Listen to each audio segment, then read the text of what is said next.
Olá, muito boa noite, seja bem-vindo ao Rede Família Esporte, edição desta quinta-feira, 8 de agosto de 2013, o pós-rodada do Campeonato Brasileiro da Série A.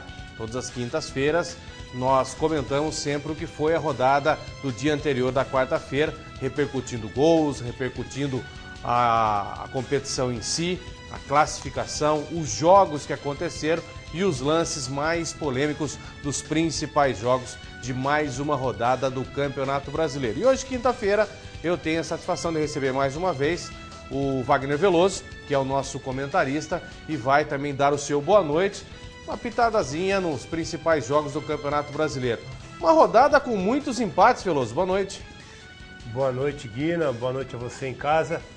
E o principal empate, aconteceu lá no Independência, entre Atlético e Botafogo, que deu a liderança ao Cruzeiro. Ao Cruzeiro, verdade. Então o Galo ajudou o Cruzeiro a ser líder nesse momento na competição, de uma forma inusitada, né? O Cruzeiro nunca ia esperar um presente como esse vindo, principalmente do seu maior rival, o Atlético Mineiro. É verdade. E as coisas estão caminhando bem? Tá, tudo bem, tudo bem. Estreando um programa novo. Estreando o programa com o Neto, o Baita Amigos, toda segunda-feira à noite.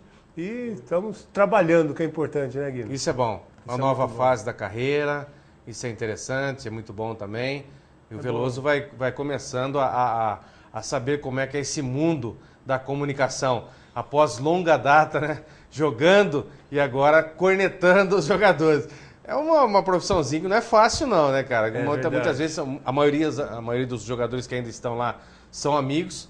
É lógico que eu conheço há muito tempo, eu sei da sua ética, muitas vezes você acaba não entrando em embates justamente por ter uma amizade ainda com a maioria dos jogadores, independentemente de alguns comentaristas que acabam, mesmo saindo fora, né, das quatro linhas, o cara vai para o embate justamente para que... Eu acho que essas coisas não há necessidade de vocês, ex-jogadores, e também cabe aos apresentadores também poupá-los um pouco de certas situações como essa, né? É sempre um aprendizado, né, Sem Guina? dúvida. Você tem que realmente também ter os fatos para poder comentar, né?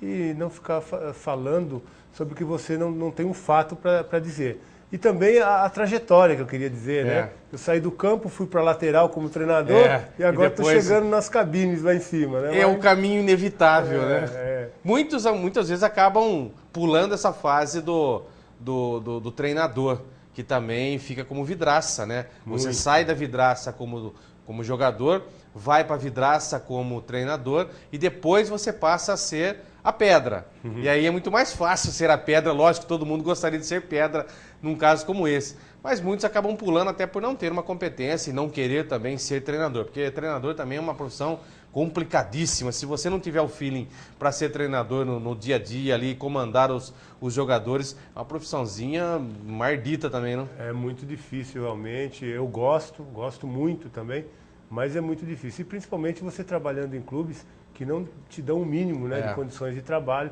que é o que mais você encontra, principalmente trabalhando em clubes pequenos, no interior do país, dos estados, né? Então realmente a dificuldade de você ter um mínimo, né, de estrutura para te auxiliar no trabalho é difícil, é complicado. Imagino. esporte@redefamilia.com.br, facebook.com/redefamiliaesporte são as duas opções para você de todo o Brasil entrar em contato conosco, mandar a sua pergunta, mandar a sua sugestão, participar e interagir conosco. Lógico que daqui mais ou menos 2 semanas nós estaremos voltando com o nosso programa ao vivo, né, às 7 da noite. Todo mundo sabe que ele é um programa gravado, poucas horas antes das 7 da noite, até porque para a gente aproveitar as informações que estão acontecendo em tempo real. É lógico que daqui 2 semanas nós estaremos colocando o programa Rede Família Esporte e voltando com a característica que sempre foi marcante nesse nosso programa, que é a participação, a interação, interagir com o telespectador. Isso é muito importante. Nós temos essa interação hoje, mas fica um pouco mais distante a partir do momento que nós gravamos o programa. A partir de 2 semanas nós estaremos fazendo ao vivo e aí sim você de todo o Brasil vai poder mandar em tempo real a sua pergunta para o Veloso, para os outros nossos comentaristas, para os participantes que vão estar aqui com a gente. Vai ser muito mais interativo o programa Rede Família Esporte, marca que sempre credenciou o Rede Família Esporte como um dos principais programas de comunicação esportiva do nosso interior do estado de São Paulo. Então, muito obrigado e a paciência também a gente agradece de vocês de todo o Brasil de aguardar calmamente, pacientemente, o retorno, e os pedidos também são muitos, para que a gente voltasse com o programa do Rede Família Esporte na grade da Rede Família. Nós conseguimos esse feito, a volta, o resgate do Rede Família Esporte, e agora o passo é transformar esse programa em conteúdo ao vivo, para você de casa fazer o que sempre marcou o programa, que é justamente essa interação conosco, o apresentador, e também com os nossos convidados. Aguarde mais um pouquinho, que logo nós estaremos fazendo essa interação com vocês aí de todo o Brasil, mandando e-mail, dando prêmios. Nós vamos ter aí muitas coisas legais para você, e eu agradeço essa espera de vocês. Vocês vão ganhar muito com o Rede Família Esporte nesse novo formato. Estaremos com um cenário novo também. Muito legal, o Rede Família Esporte já interagindo com vocês ao vivo. Daqui 2 semaninhas aí nós estaremos já estreando esse novo formato. Clássico paulista entre duas equipes em climas opostos. Assim, quando o Corinthians abriu o placar com 3 minutos de jogo, parecia que o Santos não teria forças para reagir. O Santos, se ainda não apresenta um bom futebol, chegou ao empate com muita aplicação dentro das 4 linhas. Seria esse jogo o resgate do bom futebol do Santos, que foi, talvez, esquecido durante 90 minutos do amistoso contra o Barcelona? Será? Vamos rever como foi esse jogo entre Corinthians 1, Santos também 1 ontem à noite. No Clássico Paulista, Paulo André fez o gol do Corinthians com apenas 3 minutos de partida. Pressionado pela goleada de 8-0 sofrida para o Barcelona, o Santos foi em busca do empate. William José teve calma para tocar na saída de Cássio. 1-1, resultado final. Então esses foram poucos os lances reais de gols, né? Tivemos muito pouco, um clássico muito xoxo. Agora o pessoal está colocando o Corinthians como bom samaritano. Né? O São Paulo, numa crise danada, jogou contra o Corinthians 0-0 para dar aquela abafada na crise. Ontem também o Santos vinha de uma pancada muito forte contra o Barcelona. Caso houvesse uma nova derrota contra o Corinthians, as coisas iriam complicar, não só para o treinador, mas também para alguns jogadores. Então o Corinthians acabou praticamente que não jogando nada. Há muito tempo eu não vi o Corinthians tirar o pé do jeito que tirou ontem, Veloso. Guina, realmente o Corinthians ontem não esteve bem. Mas também a dificuldade que o Santos impôs ao Corinthians pela marcação, pela vontade, pela determinação, a superação, a vontade de dar uma resposta ao seu torcedor, né? O Santos vinha muito pressionado, reunião com torcedores, com a diretoria, né? Falando com os jogadores também. Então repercutiu, é lógico, muito mal aquele jogo contra o Barcelona. E o Santos, né, que tem um time jovem, um treinador novo, precisava dar uma resposta. E o Santos foi muito determinado, fez um jogo de muita marcação, e até no final da partida nós vimos alguns jogadores sendo substituídos com cãibras, né? Verdade. Também o desgaste emocional de você estar pressionado como estava a equipe do Santos. E eu acho que o resultado que acalma as coisas do lado da Vila Belmiro, né? Não era o ideal. Não era o ideal, o Santos precisava realmente de uma vitória, até pela sua situação na tabela. Mas a forma como jogou, com vontade, a determinação, segurou, na minha opinião, a melhor equipe do Campeonato Brasileiro. E até o Léo, no final, acabou falando isso também, né? O Corinthians se encontrou novamente na competição, vem bem, e eu acho que não jogou bem ontem, também pela forma como o Santos jogou. O Santos fez uma partida muito boa, marcando, e teve chances até de vencer a partida no segundo tempo. Após a expulsão, aí o jogo ficou muito mais tranquilo. Calmo, né? Parece que o Santos também já perdeu aquele ímpeto, resolveu segurar um pouco para não se expor também, e o jogo acabou se arrastando no 1-1. Mas foi um jogo interessante, até pela parte do Santos, a demonstração de superação dos jogadores santistas. Aí nós estamos vendo aí imagens do Neilton brigando com o Gil, e aí depois o Paulo André com o William José, esquentadinho esse tal de William José também, né? Não tinha nada que tomar satisfação, depois chutou por baixo o goleiro Cássio. Esquentadinho, aliás, não era a primeira vez. Teve outros lances também que ele acabou dando umas cutucadas nos zagueiros do Corinthians. É um jogador que passa por um momento difícil na carreira, não só tecnicamente, mas eu acho psicologicamente também.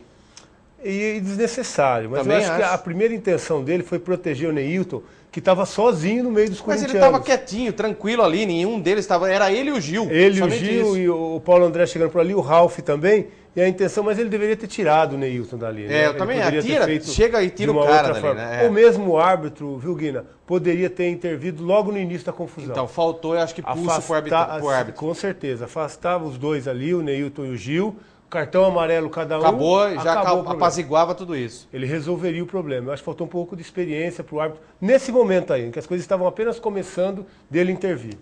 Eu também achei que faltou pulso para arbitragem, depois para você conseguir segurar um jogo que já estava complicado, esse chute no Cássio foi determinante para que o William José fosse expulso, né? Se não tivesse havido o chute, normalmente o que aconteceria? Ele daria o cartão amarelo para o Gil e para o Neilton, morreria, ninguém seria expulso.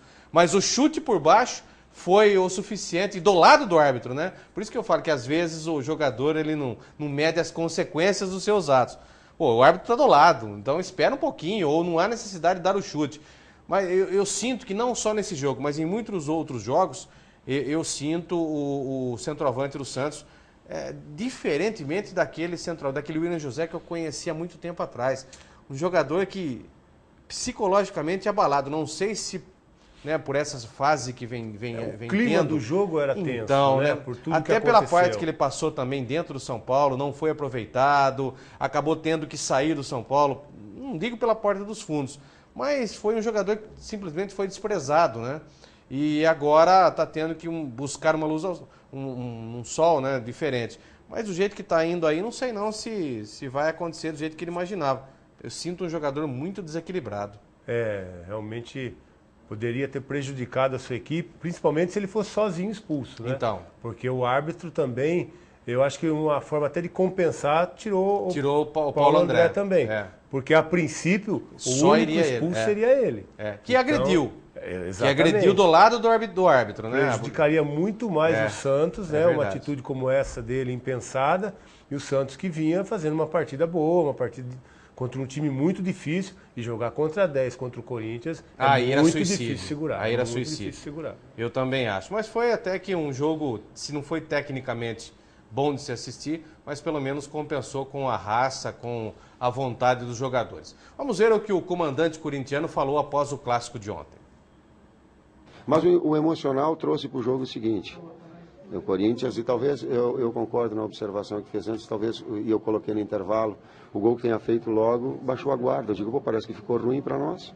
Foi o que eu coloquei no intervalo. Fez um gol muito cedo. Ao invés de ser um aspecto de mobilização, achou que pudesse ter né? Caiu em intensidade, caiu na organização, na agressividade, que é a característica da equipe. Então, todo esse conjunto da obra, criou-se uma expectativa total do Corinthians e pouca do Santos. Eu sabia que não, mas em função do resultado acaba acontecendo todo esse envolvimento. O Tite acabou falando, né, uma verdade ali. Esse gol, logo aos 3 minutos, parece que o Corinthians deu aquela relaxada, né, no clima. Falou, estamos com 1-0, vamos tocar a bola. Se posicionou de uma forma que há muito tempo eu não vi o Corinthians, dando a bola para o Santos. E não é a característica do time do Corinthians. Normalmente é ficar com a bola o máximo possível. Fazendo o gol, ele ofereceu a bola ao Santos e falou, jogue que nós vamos nos postar atrás. No primeiro tempo deu certo, o Santos chegou muito pouco, teve algumas oportunidades, mas não foram oportunidades a nível de fazer o gol. Agora, no segundo tempo, o time, em vez de mudar a sua postura, de ter a posse de bola, continuou oferecendo isso ao Santos. E aí o Santos acabou crescendo na partida. É verdade, eu gostei muito da alteração que fez o Claudinei também. Adiantou o Leandrinho, deixou 3 da frente, marcou forte o Corinthians. O Corinthians não tinha aquela facilidade para sair. Não tinha posse de bola. Não tinha posse de bola, o Santos pressionou. Então foi muito bem o Claudinei ontem na partida também. E o Santos teve mais oportunidades até do que o próprio Corinthians. Chegou algumas oportunidades, mas eu acho que as oportunidades que o Corinthians teve foram muito mais incisivas para fazer o gol do que o Santos. O Santos chegou mais, mas as oportunidades da feitura do gol, o Corinthians teve com mais qualidade. O Santos teve uma grande oportunidade, uma roubada de bola com o Edenilson ali pelo lado. Isso. E o Cássio acabou fazendo uma grande defesa. Né? Então o Santos mudou a maneira de jogar e pressionou o Corinthians e começou a fazer o que o Corinthians normalmente faz. Justamente. Que é roubar essa bola ali na defesa, próximo ao gol, né? E sair rápido. Inclusive, o gol do Santos, eu até comentei ontem, foi a maneira do Corinthians, né? Que roubou essa bola e saiu no contra-ataque. Saiu em velocidade, passou pelo Montijo, que lançou o William José e ele saiu na cara do gol. Então o Corinthians ontem também jogou muito longe, né? Também o Corinthians costuma jogar próximo, bem compacto. o gol do Santos foi exemplo disso, que o Corinthians realmente não estava bem posicionado e deu espaço para o Santos, que não costuma dar. Normalmente o Corinthians dificilmente acontece isso, mas são noites, tem noites que o dia é assim mesmo, né? Ou tem dia que a noite é assim mesmo. Fazer o quê? Tem dia que nem tudo vai acontecer do jeito que o torcedor quer. E muitas vezes não encaixa o futebol. Não encaixou ontem e o torcedor fazer o quê? Tem que entender. Você viu que nenhum jogador do Corinthians ontem, podemos destacar como um jogador que apresentou um bom futebol. Não encaixou. Não dá para dizer também que foi um mau resultado para o Corinthians. Não, claro que não, jogando na Vila. Empate na Vila, fora de casa, contra um Santos numa pressão que estava para ganhar, para dar uma resposta. Não se pode dizer que foi um mau resultado. Então o empate acabou ali sendo bom para as duas equipes. Vamos ver o outro lado agora, né? O técnico Claudinei Oliveira, ameaçado no Santos, já começa a ver uma diferença de atitude no elenco santista. Vamos ver. Tem um jogo de igual para igual, tem um duelo tático legal ali, né? Lógico que o jogo quem ganha são os jogadores, não são os técnicos, mas a gente tem ali as nuances do jogo, ele mexer, você mexer, enfim.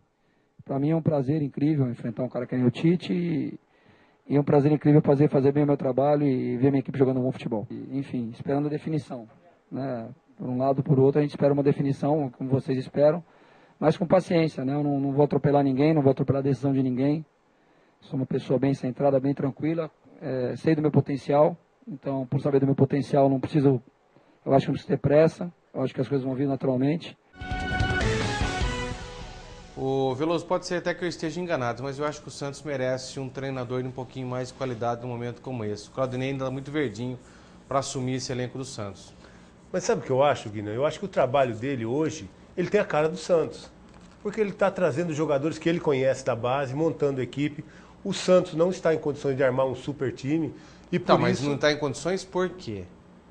Porque está sem caixa, né? Você encaixa com a venda do Neymar? Mas o Neymar a gente sabe que estava meio fatiado, não era aquilo que o Santos mas aí esperava, é que está o problema. É isso que a Então- gente sempre... Falta de transparência num time igual o Santos. Exatamente. Para quem essa fatia está na mão de quem são os fatiadores? Quem são os homens que receberam o pedaço dessa fatia? É isso que o Santos não mostra. Agora, você vendeu o principal jogador do clube. O jogador que praticamente iria salvar a pátria financeira de um clube igual o Santos. A esperança era essa, né? Um jogador que estava avaliado em mais de 100 milhões de reais, né? E aí você consegue 3 vezes menos do que isso, 4 vezes menos do que isso, e aí o clube chega para mim e fala que está sem dinheiro para contratar. Alguma coisa está errado nisso. E Guina, essa venda foi para salvar qualquer coisa do Neymar, porque senão ia perder, né? Então, 100% também. Essa era a situação do Santos. Eu vejo que o único que ganhou nessa situação foi só o Neymar. O Neymar acabou saindo bem, até porque o Santos recusou alguns momentos vendê-lo, onde ele estava muito valorizado e com o contrato em vigência, para deixar para um final de contrato em que, se o Neymar não aceitasse ser negociado, ele ficaria com todo o dinheiro. O Santos caberia apenas 5%. Mas não aceitou porque já estava vendido para o Barcelona. Os 12 milhões de euros que o Barcelona adiantou para o Santos foi para cobrir pendências financeiras que o Santos já havia acordado e que foi adiantado esse dinheiro. Mas essa conversa nunca fica muito clara, né? Ficou clara porque o Santos apresentou isso. Mas o Neymar nunca confirmou que recebeu um valor antecipado do Barcelona. O Neymar não recebeu nada. Quem recebeu foi só o Santos. Não, a informação primeiro que saiu é que o Neymar teria recebido 10 milhões também. Mas o Neymar não recebeu nada. Sobre essa venda futura, né? Então, quem recebeu foi só a entidade Santos, para segurar o negócio. Bom, mas enfim. Por isso que o Neymar estava meio relutante nessa saída. Como o Santos já havia feito o negócio e tinha esse dinheiro já em caixa, contabilizado, e não sei para onde foi, e ninguém até hoje fala onde foi esse dinheiro, onde foi usado, é aí que está o problema dessa administração. Todo mundo questiona isso. E não só isso, a DIS questiona justamente isso. Ora, se o Santos recebeu esse dinheiro, cabe a DIS também uma porcentagem desse dinheiro recebido. Claro. É por isso que está sendo até... investidor também. E há um processo complicado nisso, inclusive até na FIFA, que ela pede para que o Santos, e não só o Santos, mas o Neymar, coloque às claras o que foi recebido. A DIS não aceita essa transação ainda. É verdade, ela precisa ser bem esclarecida, né? Até porque a gente vê que até o próprio Arouca está com dificuldade de renovação de contrato. Como é que pode isso? O principal jogador hoje... E está com dificuldade de renovar o seu contrato. Então, eu acho que nesse momento, sim, o Claudinei tem a cara do Santos, porque pelo momento que o Santos vive. Está numa competição em que o momento é difícil para se contratar, tem que valorizar os garotos da base, e um treinador novo chegando de fora, sem o conhecimento que hoje tem o Claudinei, encontraria muito mais dificuldades. Então eu acho que é momento realmente da diretoria se posicionar também. Eu acho que não pode ficar da maneira como está. A próxima rodada é o Claudinei, a outra a gente não sabe. Eu acho que tem que botar um ponto final. Ou efetivo o Claudinei, ou realmente diz que está à procura de um novo treinador. Eu acho que é bom até para o grupo, para os jogadores, se direcionarem também, saber quem vai assumir o Santos e para quem realmente eles têm que se dedicar e o trabalho do Santos continuar. É verdade. Atlético Mineiro e Botafogo fizeram um belo disputado jogo no estádio Independência na noite de ontem. Porém, um empate de 4 gols não deixou nenhuma das equipes satisfeitas. Acompanhe. No empate em 2-2 em Belo Horizonte, entre Atlético Mineiro e Botafogo, Ronaldinho Gaúcho acertou uma cobrança perfeita. E já nos acréscimos, Luan fez o gol que evitou a derrota do Galo. Comentávamos aqui, né, eu e o Veloso assistindo aos gols, como está tendo dificuldade o Atlético Mineiro em jogar, as mesmas dificuldades que apresentou nas fases finais da Libertadores da América, vem apresentando também no Campeonato Brasileiro. E demonstra que a equipe precisa de alguns ajustes, né, com a venda agora do menino, principal joia do Atlético Mineiro. Como é que será esse Atlético Mineiro para o final do ano se não contratar? Porque não dá para contratar mais agora. A janela internacional já fechou só no final do ano. Quer dizer, vai ter que se arrastar no Campeonato Brasileiro até o final, vai chegar como esse elenco para disputar com o Bayern de Munique e outros clubes lá em Marrocos. Realmente a dificuldade pelo momento que o Atlético vive, né? O Atlético já conseguiu de forma dramática, né, a conquista, vem mal, conseguiu nessa última rodada com o gol aos 47 minutos sair da zona do rebaixamento, né? Então a situação do Atlético realmente muito complicada, porque vem jogando mal também, né? O Atlético não se encontrou, vinha mal nos jogos decisivos da Libertadores, continua mal no Brasileiro também. O Atlético precisa reagir e precisa se reencontrar como equipe, né, Guina? O que deu para perceber nesse time do Atlético Mineiro é que todo aquele treinamento que o Cuca fez, toda aquela equipe que era voluntariosa, que tinha com um esquema tático extremamente definido, parece um bando de jogadores que tentando na base da força resolver o problema. Eu acho que não sei o que o Cuca vai ter que fazer. Ou trabalhar um pouco mais mentalmente os jogadores, que ninguém desaprende a jogar. Coletivamente e taticamente, o time parece que está começando uma temporada agora, sem definir o que cada um tem que fazer dentro do campo. Então, ninguém, de um mês para cá, aprendeu ou desaprendeu uma situação de todo mundo se posicionar, de um time tocar bola e ter posse de bola, cada um obedecer os seus limites dentro do campo, cada um jogar mais em função do grupo. Eu estou sentindo uma desorganização tática tão grande no clube, Veloso, que eu nunca, há muito tempo eu não via isso. O Cuca realmente precisa retomar as rédeas do grupo, né?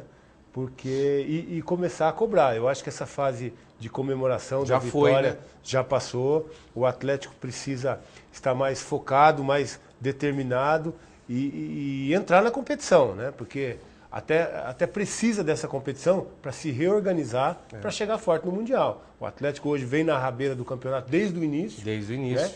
E precisa ter uma participação melhor até para pegar mais confiança para chegar nesse Mundial. Sem dúvida, porque o mais importante num campeonato desse, né, de tiro curto, é confiança. Se não tiver confiança, vai passar vergonha lá também. É um risco que corre, porque vai enfrentar um Bayern, né? Eu espero, né, que chegue a final enfrentar o Bayern. Isso se não cair antes. Esse é o problema maior também, muitas vezes, que acontece, né? Uma equipe muito qualificada, muito bem treinada, que o Guardiola ainda está ali ajeitando, mas vai chegar muito forte no final do ano. Imagina no final do ano como não deve estar esse time que já está jogando redondinho.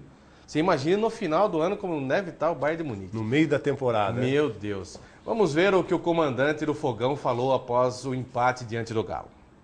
Da forma que o Atlético joga, metendo aquela bola do rugby lá em cima da defesa o tempo todo, é difícil para a arbitragem, né? Muitas faltas se sucedem, tem jogadores se agarram, se empurram, né?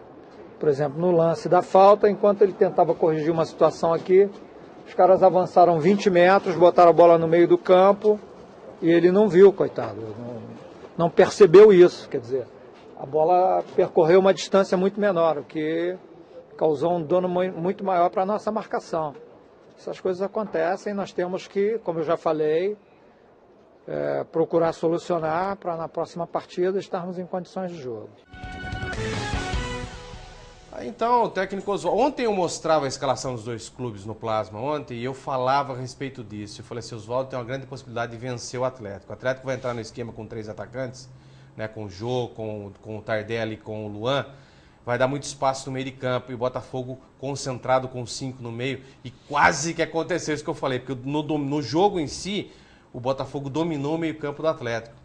Quer dizer, eu acho que o Cuca também tem uma grande parcela no que está acontecendo com o Atlético, de insistir numa situação em que muitas vezes você tem que dar aquela recuada. É muito mais fácil hoje eu proteger o meio de campo, que é o meu problema, até para mim ter uma consistência defensiva, do que insistir em 3 atacantes e a coisa não virar. Principalmente porque ele perdeu o principal jogador nesse tipo de esquema. Dúvida, né? O Bernard, que é o homem da saída, da verticalização. É o jogador da velocidade, o jogador que recompunha e também era a opção de contra-ataque com velocidade.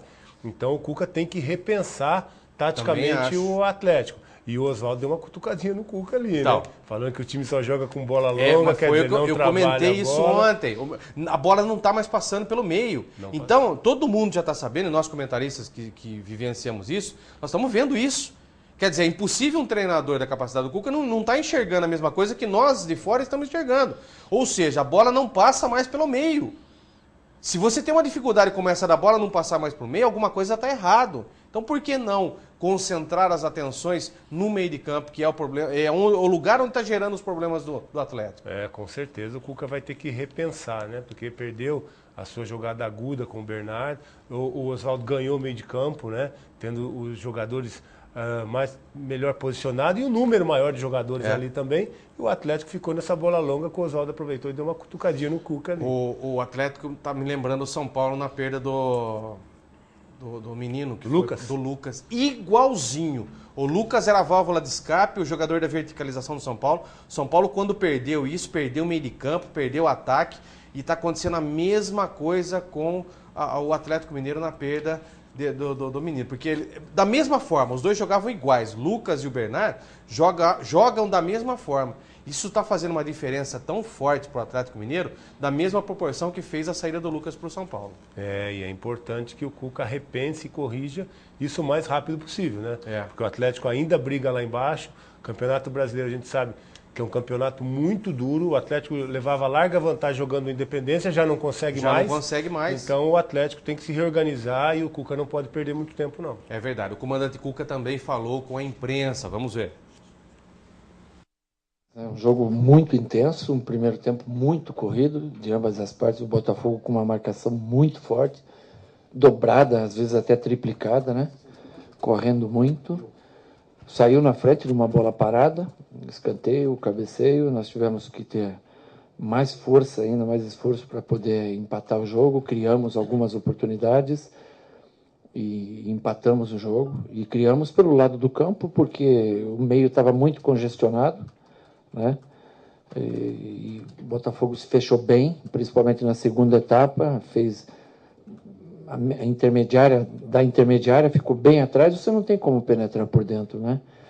Você vai armar em contra-ataque, perder. O Jô nessa bola de costa estava com dificuldade, bem marcado pelos zagueiros do Botafogo. E nós tínhamos que trabalhar pelo lado do campo. Então o caminho para fazer o gol era o lado do campo, era a bola parada. E nós empatamos o jogo no final, depois de estar perdendo 2-1 numa bonita jogada do Botafogo. Eu acho que, num geral, depois do gol do Botafogo, nós tomamos conta da partida, saímos para cima e merecemos pela luta, pela perseverança, empatar o jogo, ainda que fosse no minuto 48, né? O Veloso, o Atlético Mineiro anunciou a contratação do Fernandinho, ex-São Paulo, que estava no Al Jazeera. Eu não sei, se você vai falar que é um bom jogador, que você gosta dele, e eu não gosto. Eu acho que ultimamente ele vem achando que ele joga muito, muito mais do que ele pode render em campo. O Cuca vai ter que dar uma trabalhada mental nesse garoto, para não ser o mesmo fiasco que foi no São Paulo. Mas eu acho que ele teve poucas oportunidades com o Leão, se eu não me engano, no São Paulo. Realmente eu gosto desse jogador.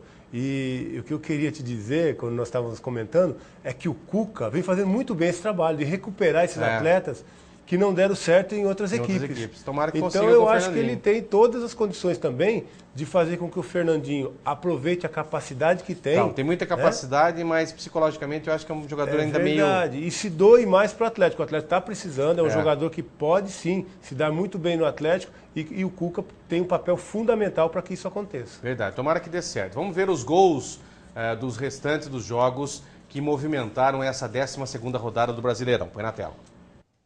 O Cruzeiro derrotou o Criciúma por 2-1 em Santa Catarina. Ricardo Goulart, com gol de letra, definiu o placar. No Barradão, o argentino Maxi Biancucci marcou para o Vitória. Fred salvou o Fluminense da derrota, 1-1. Paulo Baier garantiu a vitória do Atlético Paranaense contra o Bahia em Curitiba, 1-0. João Paulo cobrou o pênalti para o Flamengo em Brasília. O goleiro Lauro foi para a área e marcou o gol da Portuguesa aos 48 do segundo tempo, 1-1. Walter fez os 2 gols do Goiás na vitória por 2-1 contra o Náutico no Serra Dourada. Tá aí os gols do Campeonato Brasileiro em mais uma rodada. Vamos ver como é que ficaram os resultados finais das partidas após a 12ª rodada do Brasileirão. Você acompanha agora no Plasma aqui. Vitória 1, Fluminense 1, Criciúma 1, Cruzeiro 2, Flamengo 1, Portuguesa 1, Atlético Paranaense 1, Bahia 0, Goiás 2, Náutico 1, Atlético 2, Botafogo 2 e Santos 1, Corinthians 1. Após os resultados, a classificação ficou a seguinte: em primeiro, Cruzeiro 24, seguido Botafogo também com 24 pontos. Em terceiro, Coritiba com 20, em quarto, Vitória 19, Atlético Mineiro também 19, Internacional 19, Bahia também 19. O Corinthians aparece na oitava com 18 pontos ganhos. Virando a página, nós temos na nona colocação o Grêmio com 16, seguido do Goiás também 16. 14 pontos, Fluminense, Vasco e Flamengo. O Santos aparece na 14ª posição com 13, Ponte Preta e Atlético Mineiro com 11, e aí os 4 últimos colocados, Criciúma com 11, São Paulo 9, Portuguesa 9, Náutico com apenas 7 pontos ganhos. Domingo vai sair fumaça nessa Portuguesa e São Paulo no Canindé. Olha, quem vencer vai sair da zona de rebaixamento, praticamente, e vai afundar o outro ainda, uma combinação de resultados se o Náutico vencer. Aí a situação vai ficar muito complicada, quem ficar vai ficar com, possivelmente, a lanterninha na mão nesta competição. Vai ser complicado domingo, hein? E se houver empate, os dois ficam abraçadinhos. Os dois morrem abraçados, né? Na zona do rebaixamento. Mas vai ser um jogo, com certeza, muito tenso, né? O São Paulo volta dessa excursão mais ou menos como chegou o Santos, né? Não com o vexame de tomar 8, mas também com uma campanha muito ruim nessa excursão, nesse seu passeio pela Europa, e volta pressionado também para dar uma resposta ao seu torcedor. É verdade. Vamos à primeira parada do Rede Família Esporte. Logo após as nossas mensagens comerciais, voltaremos com a segunda parte do nosso programa.